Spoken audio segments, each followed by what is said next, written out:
My first question is, what is the load time on the Godzilla rig?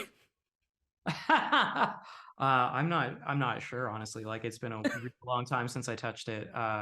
You know, the studios that are working on it have obviously like progressed quite a lot on that stuff. So, but I'm curious. It's a good question. I wonder what the facial rig is like these days. I mean, I can only imagine how many like servers there are dedicated just to this beast. What is the top thing you learned from working on King of the Monsters that you then brought into Monarch? I worked as an artist on Godzilla 2014, and I sort of helped on one sequence to supervise King of the Monsters. And so, it's like the lessons there are kind of limited, but one of the great things about like working as an artist on this stuff is you really get detail oriented and understand how the sausage is made. And one of the techniques that Guillaume Rocheron, the supervisor on that movie, and he was actually the overall production supervisor on King of the Monsters.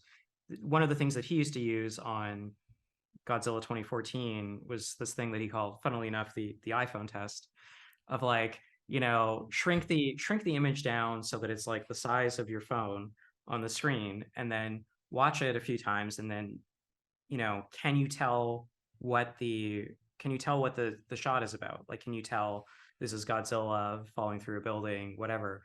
You know, if that works, then you have a good composition, and then you can go in and start detailing things. But until you have that composition figured out, you have nothing, right? You Right. need to figure out that composition. I love that so much. It's also so depressing because it's like, yeah, as it's meant to be watched on a tiny little device, or that ridiculous old Shrek TV that I don't know if you've seen that one, but logistically of what you can talk about, what would you say the most challenging scene was?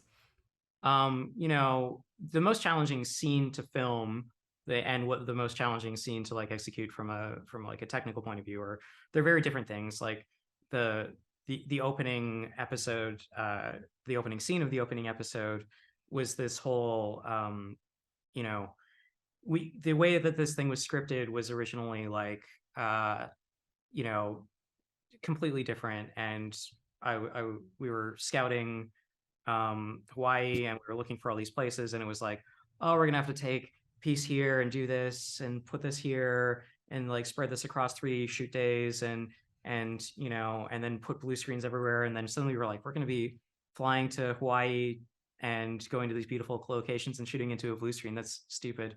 And so, after like some conversation, Matt Shackman suggested we do a few wildcard locations and then we found this place, Lanai Lookout, and he was looking at the terrain, and he's like, this is a great place for a chase scene. Let's reconceive the scene. And, meanwhile, we're doing that after we've like previs concept designed a creature, really cool creature, and then we throw it away to do something brand new. And so, we let that kind of like drive the design of the creature, even like that, the topography, the landscape, it became part of the character design. It wasn't just like, hey, this is like, something contextless coming out of the ground. It's like, oh, this is physically part of the environment.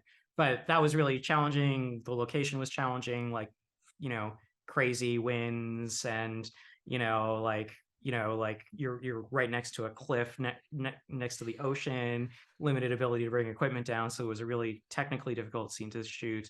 And also, like, we totally reconceived it with like 4.5 or 5 weeks before we actually went to shoot it. And like re-storyboarded, re-prevised, reconceptualized the monster kind of all in parallel so that we could actually get it done.